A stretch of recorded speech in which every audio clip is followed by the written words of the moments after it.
Every now and again you may discover some mould building in the house, and it will look something similar to this, little black spots, and that's the mould spores. So we recommend HG mould spray, and it's a good product. It's got some bleach in it, and so I'm going to spray this on. Sometimes I actually spray it directly onto the cloth, otherwise it can drip down onto you.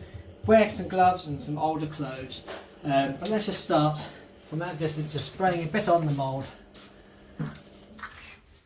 and try to avoid it dripping down.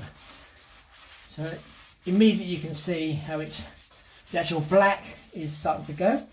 So it's important to realise though that that's just the initial stage.